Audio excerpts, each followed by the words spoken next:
Well, Jamie, it's been a minute, man. I feel like we've been running all kinds of different directions, like little Yes, and then you got Debbie, little Debbie. She came visited you this weekend or this week, didn't you? Who's little Debbie thinks she is? Just like rolling on up in here. We're like, excuse me, we don't need your wind and your rain. And she has left bands of rain all over. Like last night, it just started coming. I was like, please. But we are in hurricane season. And so if you need to know about hurricane season, just go see our good friend Megan. Yes. She's put out all kinds of great info about hurricane season.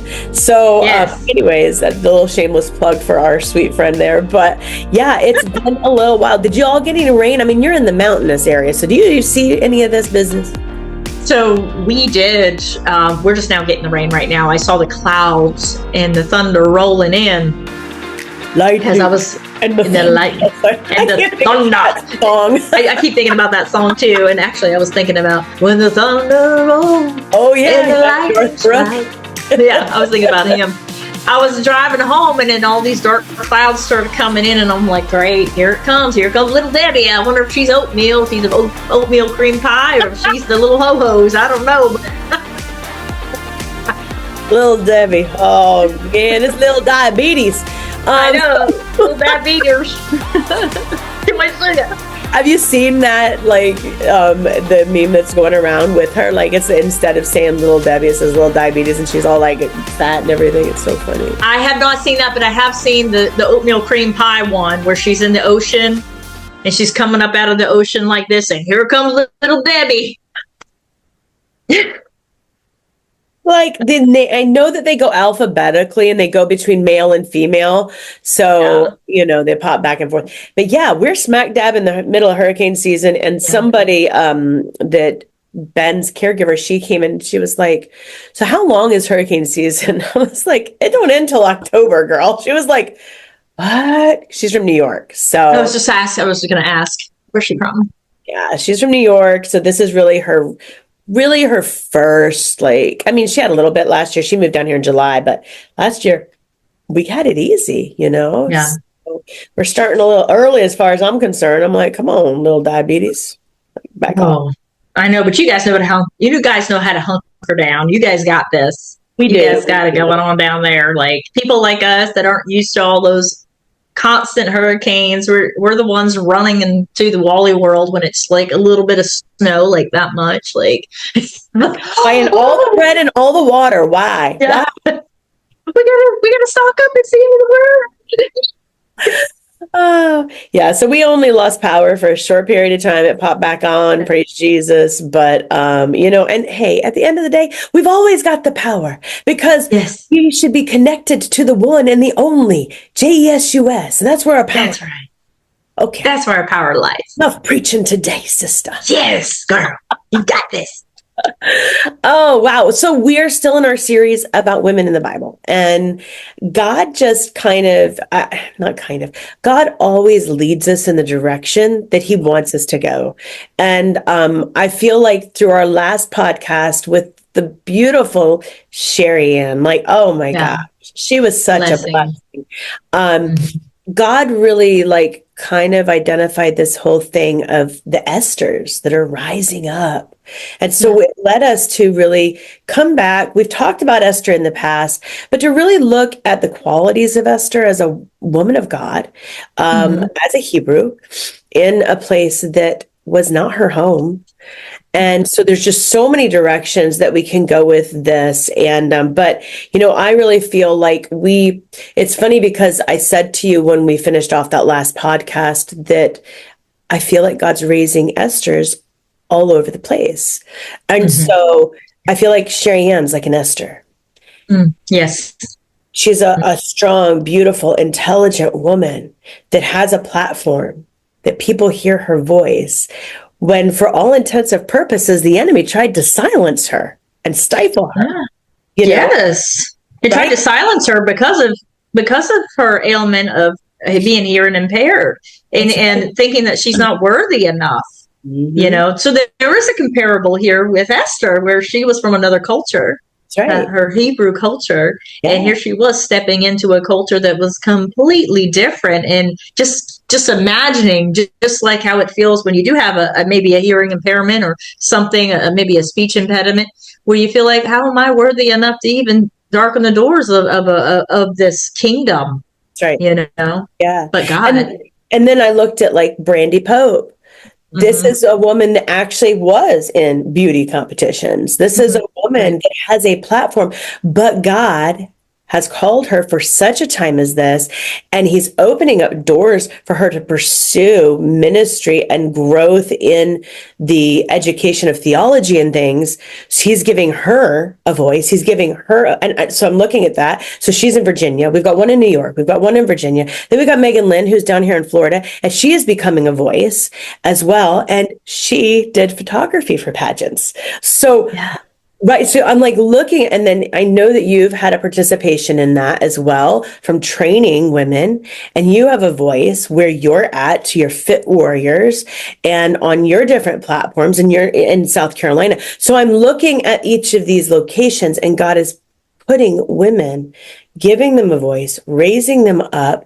And so we're And missing. you too, like you as well, like opening up a podcast and taking that leap of faith, John, as a leader, to say, I need to do this. I need to do a podcast because I believe it's important for people to share their lives and their experiences with the Lord, but also sharing your thoughts of your experiences, being grown up in the ministry, being a PK, and it's like you sharing that and is very, is also an Esther. That's an Esther. So Yeah, and I think that that's what we look at Esther and we think, well, she was beautiful, she was chosen and put in there and all the things. I don't equate to that, yeah. But that's not true because there's so many qualities that Esther has that I believe that every single woman that knows Christ can identify with at least one part of Esther. I really believe that. And so for those of you who don't know the story of Esther, we're just going to capsulize it really quickly. Esther was living in a time when the king was, they were out in Persia. They had been taken. They were exiled from Israel, taken from their homeland, the promised land, and they were basically prisoners. They've been exiled. And so during this time, the King Xerxes, he had a wife. He wanted her to come forward and wear this crown and show it off to everybody at this big banquet. He wanted to show her off, girl. He just wanted the crown on her. And then during those times, from what I read about it, during that time, it was unethical to have a woman show her beauty to a whole bunch of men, if you will, because that was considered, not inappropriate. Yeah. it was very inappropriate. They would always have their faces covered and everything was covered. Only the person that saw her beauty was her husband, but he wanted to prove, because they were all drunk and all that stuff. Yeah. They wanted him to prove that her wife was the most beautiful, her exterior. What did she do, Chanda? Well, she defied him. She said, Yes. So he said, well, you ain't my wife no more. And he sent her off to live with the concubines. Like that's where she went. And for all intents and purposes, they held a huge beauty pageant and went throughout the land grabbing up the most beautiful women that they could find.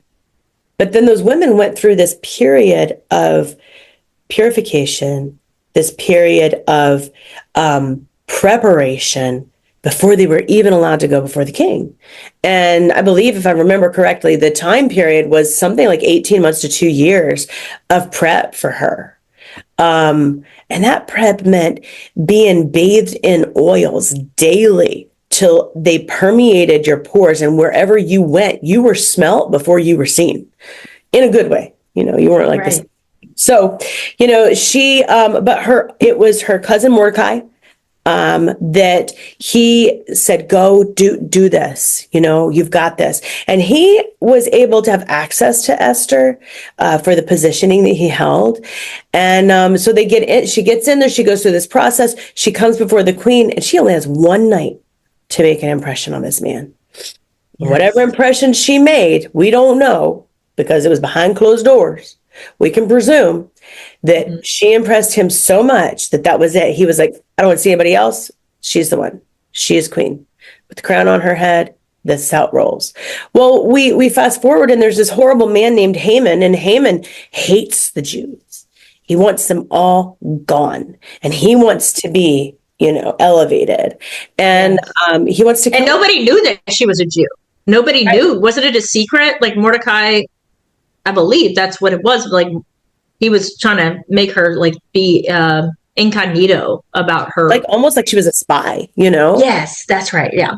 So she is, for all intents and purposes, she was the enemy amongst them. That they didn't know, they didn't realize. And so he wants to kill them all. He sets out this decree. There's this time frame. And now one of the things that I love about the book of Esther, and I find so unique about it, is that God is not mentioned once. Not once. Yahweh is not mentioned. God is not mentioned. The Creator is not mentioned. None of the names for him. It is just talking about their belief and trust in him.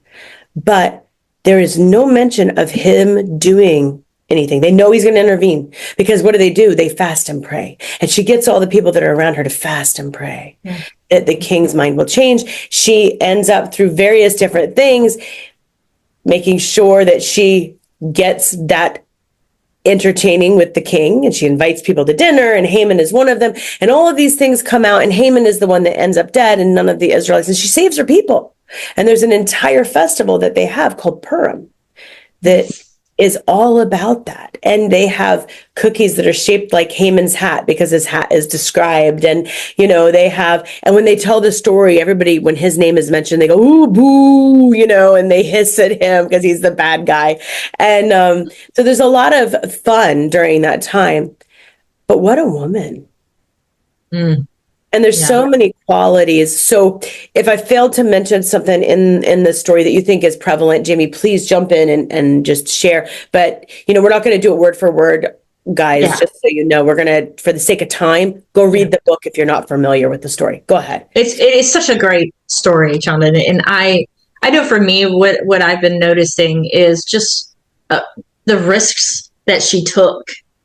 That especially that one big risk, not only the risk of her not showing her identity quite yet, but knowing who she was, and knowing that Haman was out to kill the Jews, and knowing this secret within her, and how she was so poised with how to deal with this. And then knowing, and obviously she got counsel from, Mordecai on how to deal with this thing. And I think that's important too, to understand whatever situation you guys are in, is getting counsel in situations that are hard, because you can't do it alone. The Bible says that we need to bear each other's burdens and so fulfill the law of Christ. So we need to bear one another's burdens when we're carrying something heavy. Well, Esther was carrying something heavy.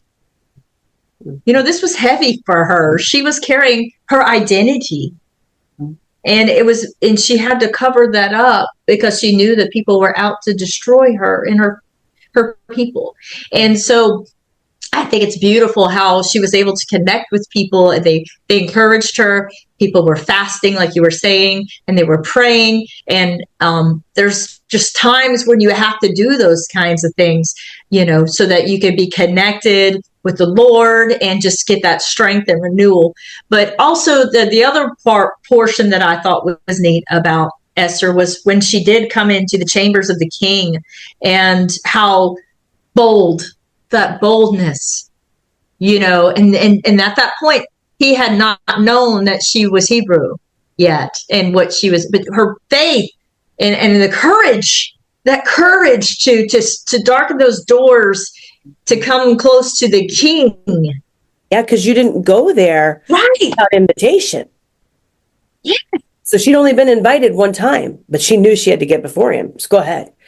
Because if she didn't go before him, she knew that her people would die because of under the hands. And Haman was right there at that time when she broke in the doors and was like, completely before him and completely humble, but completely just please, there's something, this is not right. Something's not right. And he's like looking at her like, oh my goodness, what are you doing in here? And he was supposed to kill her. Like, you don't do that kind of stuff. I mean, let's go back. What did he do with his ex-wife? I don't even know if she was an ex-wife. I don't know if he called her an ex-wife or not. But what did he do with the former wife? He put her away just for not coming out in the presence of the men. So just imagine what he's looking like with this woman, Esther, coming in there, and he doesn't kill her. He doesn't get rid of her. When that's the rule. So can you imagine? He even took a risk for her, but she risked her life that very moment, right there. She risked everything. And so I thought that was interesting about her boldness. Yeah. You know? And I was just looking at it because Queen Vashti. Yeah. Yeah. You know, she wouldn't. And so she didn't do that. And because what they said was that if this gets out that she refused you, the king, then all women are going to despise their husbands. So we got to make an example of her, and this cannot, happen. And so that's then when, like, he put out that decree. He put out that decree for, pumping up men. Like, for all men to be the masters of their house, we must make sure, so he did this decree, and he said, so this is why we're doing this, because there was I want to make it clear that men are to be masters of their home. And so because of that, he was making an example. But look at what happened with Esther. Yeah. Hadassah, that's her Hebrew name, Hadassah. So she's coming to the king. So he risked that, killing her. He was supposed to kill her at that moment because, hey, you're the master of your house. Right? You're not killing her. Now, what is that going to be an example of? So this is crazy. I mean, that was pretty dramatic, that moment right there. Oh, extremely dramatic. And I think going back just a little bit, when I was talking about how they were foreigners in this land. Yeah. And it gives me such a great analogy of us today as Christians. Yeah. Paul talks about that. We're aliens, we're just passing through. We do not belong here. This is not our home. And so we are foreigners for all intents and purposes in this land that we live in this world, which is full of all kinds of horrible, seedy, disgusting things. And so to live a life of righteousness like that, she's a great example of maintaining our faith and our trust in God, despite the location of where we live, despite the decrees that are going on within our country, despite the things that we disagree with, we can still live out our faith. We can still maintain our positions in businesses and wherever, and in our homes, but we don't belong here. And so I think she's such a wonderful example of how we should be living our day-to-day life in Christ, reminding ourselves that although we are in this world, we are not a part of this world. That's right. And I think it's interesting that you did bring that up about how we just need to be rooted in the Lord, and that's that example of Esther about how she fasted. Yeah. And prayed, because let me tell you, we're so distracted in this day and age right now. It's so easy to get distracted, to get pulled. I know for me, I got a little distracted with the Olympics and the whole, he, she thing and, all that kind of stuff. And I'm like, oh gosh, you know what? I'm not going to argue with people, and you know what? It is what it is. It's just the world we're living in today. And the truth of the matter is, you look at the beginning of with the Olympics, the beginning of it, and you could see nothing but the world. Yeah.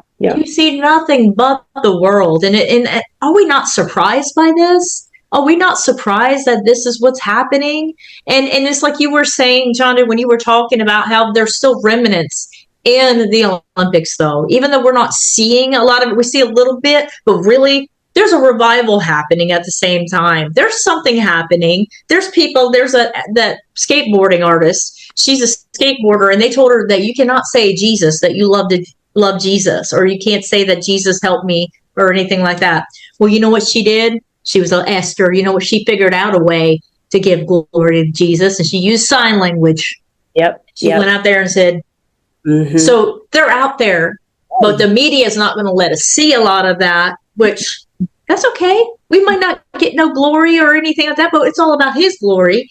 So, you know, the devil's going to want to get all the glory on film and on screen and on all the major networks, NBC, ABC, 1, 2, 3, whatever. But I mean, I'm just saying that, you know, we are still the remnant. We're still the remnant, just like Hadassah, when she was going very quietly with knowing who her identity was. Her identity, she was quiet about it. But look what God did. You don't have to be loud and obnoxious to get your point across and to be bold for Christ. And you just said it. She wasn't like that. She was courageous. You pointed that out. You know, I mean, she stepped out in a way that no people, I mean, you just didn't do that. Right. She also had humility. Even though she was like the queen, she remained humble, and she never indulged in excess. When you read that, you don't see her indulging in things. And we talked about her fasting. And although she was described as a beautiful woman, and in the Bible, you know, we see her status of praises about her beauty, but it never seemed to go to her head. She still listened to her uncle Mordecai. And so that's really important. She remained humble. She could have looked at him and been like, look, Uncle Moore, listen, here's the situation. Okay, I'm here. You're not. You're on the other side of the gate. Love you. Thanks for everything that you did for me. But I've got to do what I got to do here. Okay. So, like, you know, who's wearing the crown? She could have been like that, but she wasn't, because she respected him as he was her uncle, even though when you dig deeper, it's like really crazy. They were cousins. He helped raise her and all this stuff. But, you know, her love for him and her humility is unbelievable. You know, there's so many qualities that we can unpack with her. There is, and another thing that I noticed about Esther is, well, you know what happened when she went into the king's chamber, y'all. I mean, we all know what happened. And, you know, because once you go in the doors of the chamber, you're his, you know, you're consummating something. And so he was going to decide if you're going to be a concubine and I'll call you when I want you around, if you're going to be the queen. Like, that's right. You're going to be number one, or you're just going to be one of many. That's what he was deciding that night. That's right. And so, you know, you're going to be in situations where you're like, you're going to be, and I'm not, it's in the Lord's hands wherever he puts you, but you're going to be in situations where you feel like, oh, this doesn't feel right. This is pretty dark. Like, why am I here right now? Why am I being taken advantage of? And, you know, through the process, though, we don't know the big picture of what's about to happen. You know, we've all been in situations. Shonda, I know you've been in situations. I've been in situations where there were some pretty dark periods in my life, but I look back at it, I'm like, I see God in that situation. He's with me. He was with me in that situation. And so even though she was taken, you know, because of her beauty, the Lord was using it for the good of the people and was able to rescue those people. So I think that it's important for us to understand that there's going to be situations in your life as a Christian where you're going to be like, why is this happening to me? Why is all this bad stuff happening to me? Why am I in a dark situation? This is not supposed to be happening to me. Why am I in prison? Why am I surrounded by all these people that don't believe what I believe, and I can't even have a conversation? I feel so isolated around these people. You know, you're going to have situations like that, but the Lord is is comforting us at the same time. And we got to see that he has the bigger picture for us. There is a reason why you're in that situation right now, brothers and sisters. There's a reason why you're in that situation. And I think that's why this story of Esther is so, so good for the times that we are living in right now, because there is a lot of darkness around us, but we are the remnant. We are the lights. So there's a purpose for us. It's just we gotta see God in all the situations that we're going through. And I think when we lose focus of that and we stop trying to overthink things, we can get lost. Yes, we can. And get caught up in the arguments. Yes. Yeah. You know what I mean? Oh, yeah. And, you're talking about something there, Jamie, that, you use the Olympics as it's a great example there of what the enemy meant for evil, that opening situation, God used for good. He used it for his glory. There has been a revival taking place in France. There was one church in the entire city of Paris that stayed lit when they had the power outage the following day after. I saw that church. And that church has been praying for revival since like 1887 or something. I mean, so we see that. And then we see Olympians that are there that are speaking out about Jesus, giving God the glory. So they're being light in the darkness. They've been positioned in those places. And it takes me to this part in Esther chapter 4. And it's just so, so important. This is when Mordecai is like, there's that conversation going back and forth about, hey, he wants to kill us. The edict is coming. And these were Esther's words to Mordecai that she'd sent stuff back to him. And then Mordecai said for the people to respond back to Esther. Do not imagine that you in the king's house can escape any more than all of the Jews. He reminded her of who she was. And then he said, for if you remain silent at this time, relief and deliverance will arise for the Jews from another place, and you and your father's house will perish. And who knows whether you have not reached royalty for such a time as this. So I say in response to those Olympians that stood there, were they not born for such a time as this, positioned at that Olympic stadium, receiving those medals for such a time as this, to speak up, not remaining silent? So that is something that voice, Mordecai called her back to remembrance. Who you are, where you came from, the positioning that God has put you in, that right there is the reason you were born and put in the royal household. So we can all apply that to our lives in the places that we are, the positions that we have, whether it be a podcast, whether it be a business, whether you're an Olympian, whether you are a model or you are a singer or whatever platform God has given. You might just be a mama with little ones at home. But he has positioned you in the lives of those children for such a time as this. Yes. And that should be the resounding echo of women, Christian women today. I strongly believe that we have been born for this moment, for this time. There is a voice that must be heard in the United States from women today, Christian women today. We have an amendment here in the state of Florida that we're going to be voting on, and it's amendment number 4, and it has to do with abortion. And as Christians, we should be voting no on that amendment, because that amendment is to destroy life at all ages. It is to rip from limb to limb little babies out of their mother's womb. It's demonic. And just as I believe that all of heaven celebrates when someone gets saved, I believe that hell begins to rejoice, thinking that they've conquered when a baby has been aborted. Now, they haven't won, because that baby goes and is with the Lord. But at the end of the day, there was a sacrifice being made. And so as women who believe in the Lord God Almighty, that believe in life, those children should be born, because you don't know who could be born for such a time as this.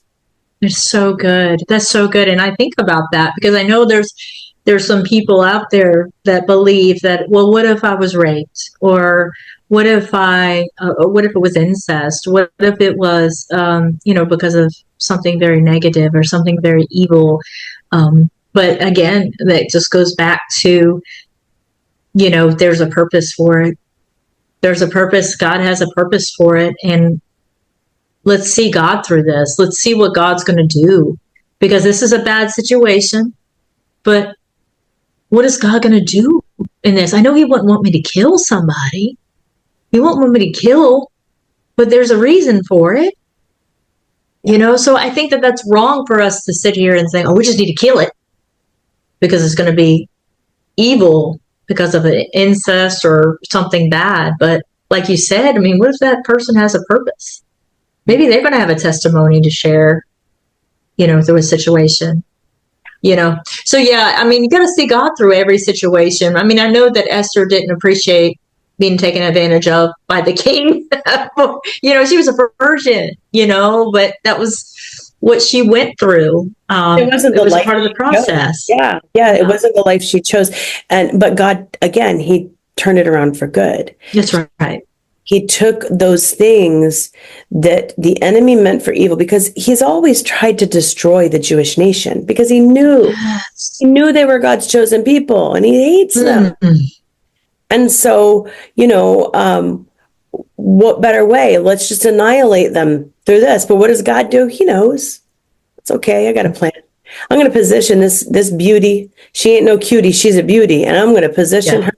And I am going to give her intelligence, but I'm also going to give her the guidance of Mordecai. A man who is wise, a man who will speak for the people, that will remind her of where she came from.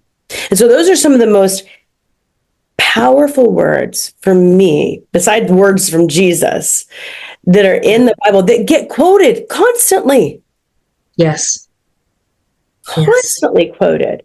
It is. And so I believe, we have been born for this moment in time.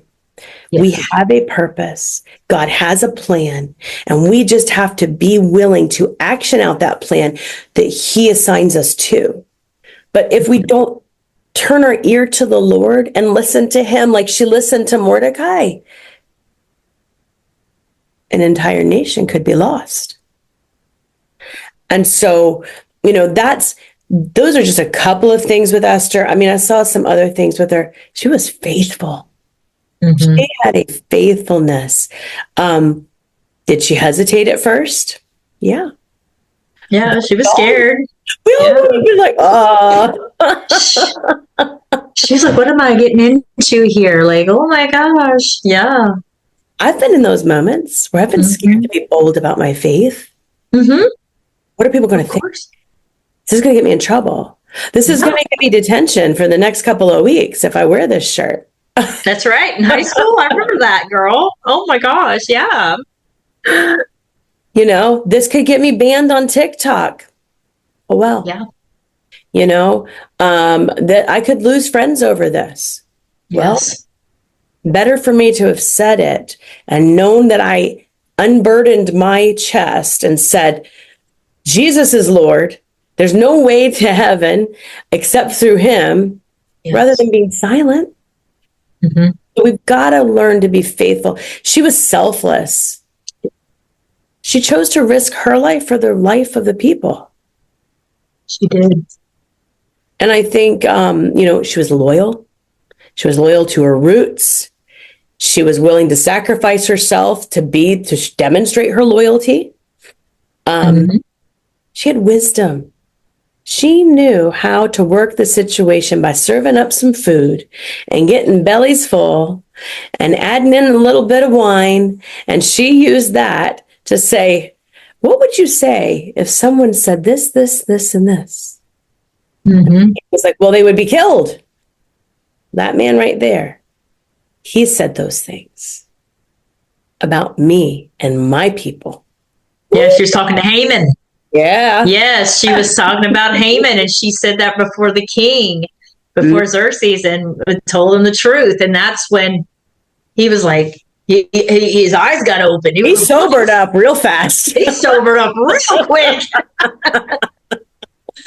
That's my woman right there. And at that point, he didn't even care. He was like, honey, you could be Jewish. You could be Hebrew all you want. Whatever you want. Your people are my people. Your people are my people. And then he went over to Haman and was Hi. Well, and she was so smart. She was able to navigate the complications of the politics in that time. Mm-hmm. There are women that are in Congress and in Senate right now that are godly women that have been positioned because they have wisdom and they understand how to navigate the politics within this nation. Yeah.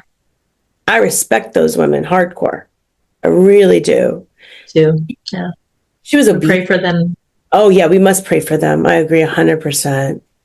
So she was obedient from the start of her story. Obedience.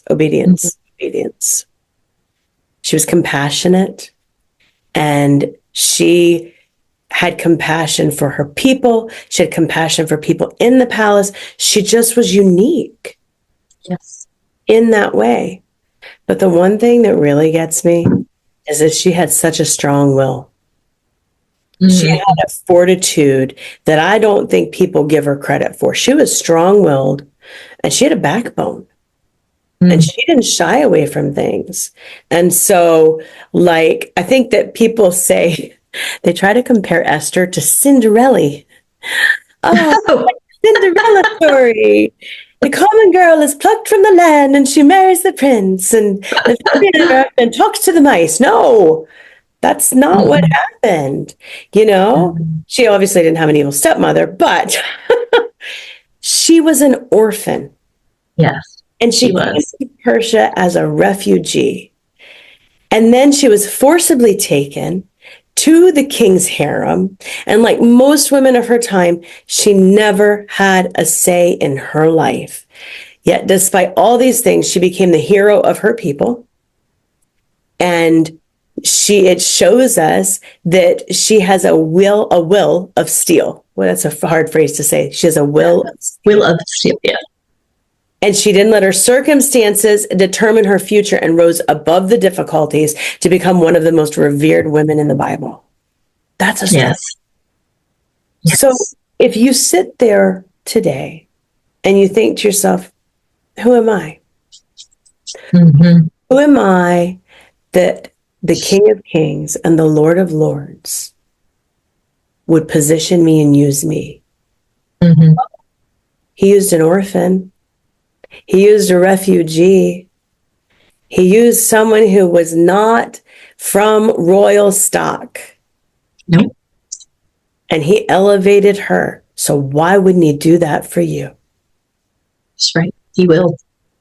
Because I see in our God, he will elevate the people he chooses to elevate.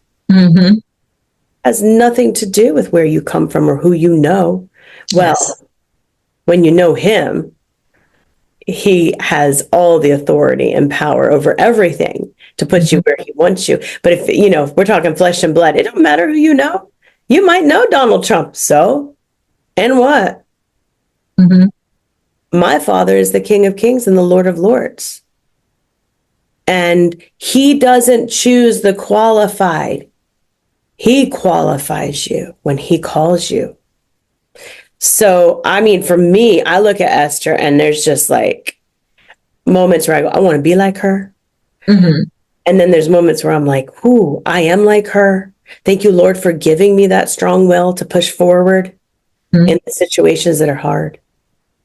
Yeah. So I wonder, for me, Jamie, that strong-willedness definitely steps up for me. It's one of those things that I see in myself. How about you? What qualities of Esther do you see within yourself? Because I think that every woman can, like I said earlier, they can find at least one quality. Yeah. I like that she took a risk. I love that about her. I love that just knowing that she's stepping out in faith. And and that God's going to be there. And, I've been in situations like that where, I was so scared. It was scary being in an abusive relationship in the past. And it was scary, and I didn't know how I was going to get out, but I had hope that God was going to meet me. I had this hope in me that even though I was in a bad situation, I knew that I was going to come out of it. Mm-hmm. And it wasn't going to be pretty, but I knew that he was in it. Mm-hmm. And so I love that about her strength in that. And I can identify with that in knowing that God has the better outcome. Yeah. Oh, yeah. And we have to step aside in our own minds thinking that we have a better way out of a situation. Mm-hmm. And I say that with tears because of what I've been through. Mm-hmm. But I know that God he has the whole picture already sorted. And all we have to do is just have that little grain of faith of a mustard seed. Mm-hmm. And he will make a way for you when there is no way. Yes. He always does. Mm-hmm. He's faithful and he loves you. Oh, yeah. So I don't know where you're at right now, listeners, where you're right now. You may feel like you're in a hole. Mm-hmm. You may feel like I can't get out of this situation, or I'm stuck. There's a way. He is the way. He is the truth, and you have to trust in him. He has the better way out, and it's not going to be how you think it's going to be. It's going to be how he's going to do it. And as long as you're in with him and you're close to him, he will make a way for you when there is no way. I mean, that just keeps going on in my head over and over. He will make a way when there is no way.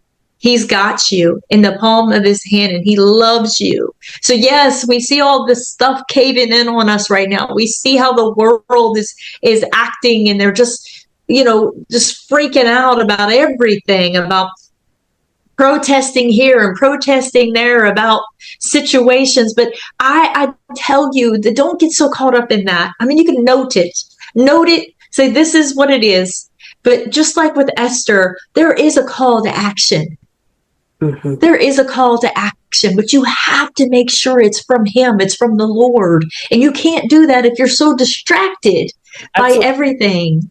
Oh, yeah. Yeah. We have to keep our eyes up. And, you reminded me of a song, Jamie, there. And it is called God Will Make a Way. And the song says, God will make, I am hoarse, or I would sing it. God will make a way where there seems to be no way. He works in ways we cannot see. He will make a way for me. He will be my guide, hold me closely to his side with love and strength for each new day. He will make a way. That's it. I mean, and that's it. We must remain focused. Paul talks about the prize. Yes. He talks about that and how that's what we strive for. It's in Philippians, and how we've got to keep pushing forward. We've got to keep living the life that Christ called us to live on a daily basis. Yes. When we get our eyes so focused on all the issues around us, we become clouded and we become confused and jumbled up with who's really in control. That's right. You might have fear right now about where the government is headed in the United States. I know there's a lot of questions right now. Yeah. But what I do know is, regardless of what's going on there, we focus on the one who has the answers. Mm-hmm. That's right. We must redirect our focus. And you're so right. When you feel in those places where you're in the pit, David, Psalm 41, he lifted me up out of the muck and the mire. Mm-hmm. That's right. Those are those places so that Lord, lift us up. Get me out of this. And he will. He will. Well. And it might not be the way you think it's going to be. It's going to be scary. I mean, look at the way things went with Moses. And he got everybody out of Egypt, but it wasn't the most prettiest way to go. Mm-hmm. It was kind of scary going through the, Red Sea with all the fish and everything going on, beside you. It's scary, but God still made a way. Like that song you were just telling us about. Yep. That's exactly what he does. And we must be reminded that he goes before you. Mm-hmm. He is behind you. And he's beside you. There is no road you're going to walk down this day or tomorrow or the next day that he hasn't already been down before you. That's right. He sees it. He knows. So just hold closely to him. Stay close to the Lord. Yes. And I believe that that's what Mordecai did for Esther, was he kept reminding her, hey, Esther, remember who you are? Mm-hmm. It wasn't that she became haughty or anything, but he had to remind her of her roots. And he had to remind her that she was there for a reason. So you are here for a reason. That's right. And our reason, our number one reason, is to tell others about Jesus before the rapture. I mean, I'm just going to call it what it is. Mm-hmm. And that's our reason. That's our purpose on this planet. Mm-hmm. So, you know, I have to be careful. Like you said, Jamie, I gotta be careful. I don't get distracted by stuff like social media. Sometimes I just gotta. Somebody said to me, they were like, "Did you know what was going on in Britain and the riots and the this and the that?" And I was like, "No, this was a couple of days ago. I do know now." Yeah. But I said, Yeah. "No." I turned off the news feed, and they were like, "Oh." I said, "Because I can't get consumed by that because I have did too. personality." Yeah, You know, and it's horrible what's going on. it is. Not okay. But everything that we see is a sign of the second coming of Christ, not the rapture, the second coming. So every sign that we see is that second coming sign, which if we're seeing the signs of the second coming, it kind of means that the rapture is imminent. I'm just saying. That fixing like any seconds here. Like in your ear, because there's going to be a trumpet that's going to sound. Yes. Saying, you know. Yes. But we've also got the revival that's taking place. So don't get discouraged. Don't get disheartened. Don't let silly things like the ceremonies of the Olympics throw you into a tailspin of where we're at with Christ. I'm excited because me too. the devil ain't hiding. The devil is out in plain sight. So you know where he is. Do you know where you stand? Are you lukewarm or are you hot? Yes. Or are you cold? Yes. Mm-hmm. So, but to circle back around to Esther, I mean, she is a wonderful example of the kind of woman that any Christian woman would strive to be like, taking a situation of adverse effects and a horrible situation. I mean, it's horrible. Who wants to be snatched up out of their home and said, hey, you going to become part of his harem or maybe his wife? We're not sure, but you're going to be king. I mean, that's scary. And she wasn't like she was a grown woman. She was a woman in their standards of that time. You know? So I love looking at that. And listen, she's definitely important and somebody we need to look at because she's got a whole book dedicated to her. There are only two women in the Bible that have an entire book dedicated to them. Yes. Esther and Ruth. And we'll be talking about Ruth on the next time that we get together to talk about women in the Bible, because she's just a gem. That's all I know. Yeah. Wonderful story. And I'm so thankful that we have these examples of women, you know, and it's like the Lord just blessed us with a roadmap of how we should respond to these situations. And it's like, oh, I need to be reminded of this, you know, and Daniel's like that too, but you know, he's a man, but you know, as a woman, how can we respond? And we look at Esther and we're just like, okay, this is good. This is how we should be responding. You know, this is this is a very strong woman. And she was able to, how she dealt with adversity, how she dealt with, you know, situations that were out of control, and, you know, her faith walk and walking in faith, even though she felt like her whole life was being controlled by the world. God had other plans, and that God positions us. He puts us in positions. And even Xerxes was put in position, you know, even though he wasn't Hebrew, he was put in that position for a reason too. So we have to be mindful of the leaders that we're having to deal with as well, because we need to be mindful that God put them there. So we can't be so hateful, you know. I mean, we have to, you know, be aware that even God is using those circumstances. I mean, he makes it rain on the good and the bad, doesn't he? He lets rain and the sun, and we know this from Jonah. He lets the rain come down on the good and the bad. So who are we to sit here and just diminish people when God has a plan for it. He has a plan for it. So we definitely need to be honed in with the Holy Spirit, how we should respond to these people, how we should respond to every situation that we're in. And I have to be reminded of that, because I too, like you, I get caught up. I'm on social media all the time, and I'm like, oh my gosh, I can't take this. This is too much. I mean, I have children I'm raising, and I don't want my kid to be exposed to this. Oh, you know. And we kind of go a little cuckoo. I mean, we're kind of like, oh, you know, like, and because we feel like we have to be heard. But that's the reason we started Freedom Wranglers, is to give a voice to those that feel voiceless, to feeling mute. Because, you know, back in that early on, you know, 21, there was a place where we were being silenced. Yes. But God's given each of us voices. God has given each of us these positions, like you said, and women are being raised up.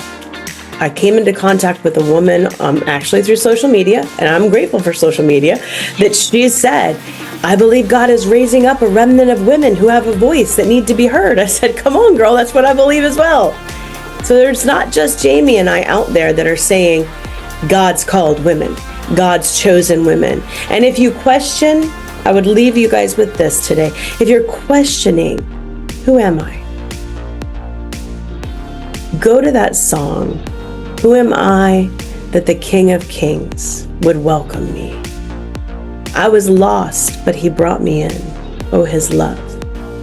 So it's like go and listen to that song, because you are chosen and you are loved by the King of Heaven. So be encouraged today. Stand up for righteousness. Be an Esther. Grab a quality that you see in yourself that she had and live it out. And that's just where I'm at. I mean, that's Esther. She's awesome. Such a good word, Shonda. I thank you so much for wrapping that up so awesomely about what we feel and how we see Esther in the times that we're living in today, in such a time as this. What a beautiful word. Such a beautiful word. So, ladies, live it out, walk it out, and remember, you were born. I'm not even going to say perhaps, no, you were born for such a time as this. All right, we're going to say bye.